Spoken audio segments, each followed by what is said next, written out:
YouTube ಚಾನಲ್ಗೆ ಸ್ವಾಗತ. ಇದೇ ರೀತಿಯ ಉದ್ಯೋಗ ಮಾಹಿತಿಗಳಿಗಾಗಿ ಚಾನಲ್ನ ಸಬ್ಸ್ಕ್ರೈಬ್ ಮಾಡಿಕೊಳ್ಳಿ. ಹಾಗೆ ಇದುವರೆಗೂ ಯಾರು ನಮ್ಮ ಟೆಲಿಗ್ರಾಮ್ ಮತ್ತು ವಾಟ್ಸಪ್ ಗ್ರೂಪ್ಗಳಿಗೆ ಜಾಯ್ನ್ ಆಗಿಲ್ಲ, ಈಗಲೇ ಜಾಯ್ನ್ ಆಗಿ ಹೆಚ್ಚಿನ ಉದ್ಯೋಗ ಮಾಹಿತಿಗಳಿಗಾಗಿ. ಫ್ರೆಂಡ್ಸ್, ಕರ್ನಾಟಕ ಲೋಕಸೇವಾ ಆಯೋಗದಿಂದ ನೋಡಿ, ಇಲ್ಲಿ Karnataka public service commission, Karnataka ಲೋಕಸೇವಾ ಆಯೋಗದಿಂದ ಹೊಸ ಅಧಿಸೂಚನೆ ಬಿಡುಗಡೆಯಾಗಿದೆ ನೋಡಿ. ಬೋತ್ ಮೇಲ್ ಆ್ಯಂಡ್ ಫಿಮೇಲ್, ಪುರುಷ ಮತ್ತು ಮಹಿಳಾ ಅಭ್ಯರ್ಥಿಗಳು ಇಬ್ಬರು ಅರ್ಜಿಗಳನ್ನು ಸಲ್ಲಿಸಬಹುದು. ಹಾಗೆ ಕರ್ನಾಟಕದ ಯಾವುದೇ ಡಿಸ್ಟಿಕ್ಕಿಂದ ಕೂಡ ನೀವು ಈ ಒಂದು ಹುದ್ದೆಗಳಿಗೆ ಅರ್ಜಿಗಳನ್ನು ಸಲ್ಲಿಸಬಹುದಾಗಿರುತ್ತೆ. ಬನ್ನಿ ಇದರ ಬಗ್ಗೆ, ಅಂದರೆ ವಾರ್ಡನ್ ಹುದ್ದೆಗಳಿಗೆ ನೇಮಕಾತಿ ನಡೀತಾ ಇದೆ ನೋಡಿ. ವಾರ್ಡನ್ ಹುದ್ದೆಗಳಿಗೆ ನೇಮಕಾತಿ ಇರುತ್ತೆ. ಬನ್ನಿ ಇದರ ಬಗ್ಗೆ ಒಂದೊಂದಾಗಿ ಮಾಹಿತಿಯನ್ನು ತಿಳಿಸ್ಕೊಡ್ತೀನಿ. ಕರ್ನಾಟಕ ಹಿಂದುಳಿದ ವರ್ಗಗಳ ಕಲ್ಯಾಣ ಇಲಾಖೆ, ಸಮಾಜ ಕಲ್ಯಾಣ ಇಲಾಖೆಯಲ್ಲಿ ಖಾಲಿ ಇರತಕ್ಕಂಥ 825 ಹಾಸ್ಟೆಲ್ ವಾರ್ಡನ್ ಉದ್ಯೋಗಗಳಿಗೆ ನೇಮಕಾತಿಯ ಹೊಸ ಅಧಿಸೂಚನೆ ಆಗಿರುತ್ತೆ ನೋಡಿ. ಬೋತ್ ಮೇಲ್ ಆ್ಯಂಡ್ ಫಿಮೇಲ್, ಪುರುಷ ಮತ್ತು ಮಹಿಳಾ ಅಭ್ಯರ್ಥಿಗಳು ಇಬ್ಬರು ಅರ್ಜಿಗಳನ್ನು ಸಲ್ಲಿಸಬಹುದು.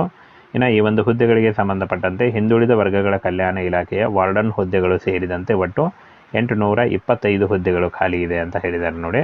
ಇನ್ನು ಫ್ರೆಂಡ್ಸ್, ಈ ಒಂದು ಹುದ್ದೆಗಳಿಗೆ ಅಫಿಷಿಯಲ್ ವೆಬ್ಸೈಟ್ಗೆ ಹೋಗಿ ನೀವು ಅರ್ಜಿಗಳನ್ನು ಸಲ್ಲಿಸಬಹುದು. ಹಿಂದುಳಿದ ವರ್ಗಗಳ ಕಲ್ಯಾಣ ಇಲಾಖೆಯಲ್ಲಿ ನೇಮಕಾತಿ ಇರುತ್ತೆ. ಹುದ್ದೆಗಳ ವಿವರ, ವಿದ್ಯಾರ್ಹತೆ, ವಯೋಮಿತಿ, ಅನುಭವ, ವೇತನ ಶ್ರೇಣಿ, ಆಯ್ಕೆ ವಿಧಾನ, ಇದರ ಬಗ್ಗೆ ಸಂಪೂರ್ಣ ಮಾಹಿತಿ ವಿಡಿಯೋದಲ್ಲಿರುತ್ತೆ ನೋಡಿ. ಹಿಂದುಳಿದ ವರ್ಗಗಳ ಕಲ್ಯಾಣ ಇಲಾಖೆಯಿಂದ ನೇಮಕಾತಿಯಾಗಿರುತ್ತೆ. ಆಯ್ಕೆಯ ಪ್ರಾಧಿಕಾರ ಕರ್ನಾಟಕ ಲೋಕಸೇವಾ ಆಯೋಗ. ಹುದ್ದೆಗಳು ನೋಡಿ, ವಾರ್ಡನ್ ಹಾಗೂ ಇತರೆ ಉದ್ಯೋಗಗಳಿದ್ದಾವೆ. ಇನ್ನು ಫ್ರೆಂಡ್ಸ್, ಈ ಒಂದು ಹುದ್ದೆಗಳಿಗೆ ಅರ್ಜಿ ಸಲ್ಲಿಸುವಂಥ ಅಭ್ಯರ್ಥಿಗಳಿಗೆ 825 ಹುದ್ದೆಗಳಿದ್ದಾವೆ ನೋಡಿ. ಇದರಲ್ಲಿ ಆಯ್ಕೆ ಮಾಡಿಕೊಂಡು ನೀವು ಅರ್ಜಿಗಳನ್ನು ಸಲ್ಲಿಸಬಹುದು. ಹಾಸ್ಟೆಲ್ ವಾರ್ಡನ್ 150 ಹುದ್ದೆಗಳು, ಅಡಿಗೆಯವರು 300 ಹುದ್ದೆಗಳು, ಅಡುಗೆ ಸಹಾಯಕರು 300 ಹುದ್ದೆ, ರಾತ್ರಿ ಕಾವಲುಗಾರ 75 ಹುದ್ದೆಗಳಿದ್ದಾವೆ ನೋಡಿ. ಇಷ್ಟೊಂದು ಹುದ್ದೆಗಳಿದ್ದಾವೆ. ಈ ಒಂದು ಹುದ್ದೆಗಳಿಗೆ ಆಯ್ಕೆ ಮಾಡಿಕೊಂಡು ನೀವು ಅರ್ಜಿಗಳನ್ನು ಸಲ್ಲಿಸಬಹುದು.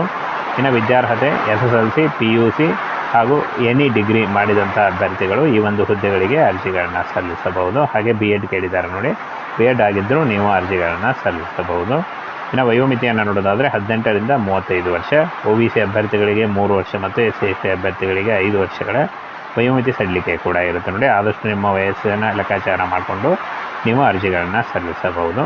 ಪರಿಶಿಷ್ಟ ಜಾತಿ, ಪರಿಶಿಷ್ಟ ಪಂಗಡ ಒಂದು ಅಭ್ಯರ್ಥಿಗಳಿಗೆ 5 ವರ್ಷಗಳ ವಯೋಮಿತಿ ಸಡಿಲಿಕೆ ಇದ್ದರೆ, 2A 2B ಮತ್ತು 3A 3B ಅಭ್ಯರ್ಥಿಗಳಿಗೆ 3 ವರ್ಷ ಇರುತ್ತೆ. ವಿಕಲಚೇತನ ಅಭ್ಯರ್ಥಿಗಳಿಗೆ 10 ವರ್ಷಗಳ ವಯೋಮಿತಿ ಸಡಿಲಿಕೆ ಕೂಡ ಇರುತ್ತೆ ನೋಡಿ. ವೇತನ ಶ್ರೇಣಿ 30,000ದಿಂದ 60,000ವರೆಗೆ ಪರ್ ಮಂತ್ ಸ್ಯಾಲ್ರಿ ಆಗಿರುತ್ತೆ ನೋಡಿ. ಇದು ಜಾಸ್ತಿ ಕೂಡ ಆಗ್ತಾ ಹೋಗುತ್ತೆ.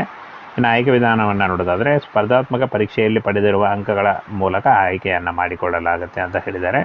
ಇನ್ನು ಅರ್ಜಿ ಸಲ್ಲಿಕೆ ಈ ಒಂದು ಅಫಿಷಿಯಲ್ ವೆಬ್ಸೈಟಿಗೆ ಹೋಗಿ ನೀವು ಅರ್ಜಿಗಳನ್ನು ಸಲ್ಲಿಸಬಹುದಾಗಿರುತ್ತೆ. ಇನ್ನೇನು ಕೆಲವೇ ದಿನಗಳಲ್ಲಿ ಈ ಒಂದು ಹುದ್ದೆಗಳಿಗೆ ಅರ್ಜಿ ಸಲ್ಲಿಕೆ ಶುರುವಾಗುತ್ತೆ. ಆನ್ಲೈನ್ ಮೂಲಕ ಇನ್ನೇನು ಕೆಲವೇ ದಿನಗಳಲ್ಲಿ ಈ ಒಂದು ಹುದ್ದೆಗಳಿಗೆ ಅರ್ಜಿ ಸಲ್ಲಿಕೆ ಶುರುವಾಗುತ್ತೆ ನೋಡಿ. ಆಗ ನೀವು ಆನ್ಲೈನ್ ಮೂಲಕ ಅಫಿಷಿಯಲ್ ವೆಬ್ಸೈಟಿಗೆ ಹೋಗಿ ಆನ್ಲೈನ್ ಮೂಲಕ ಅರ್ಜಿಗಳನ್ನು ಸಲ್ಲಿಸಬಹುದು.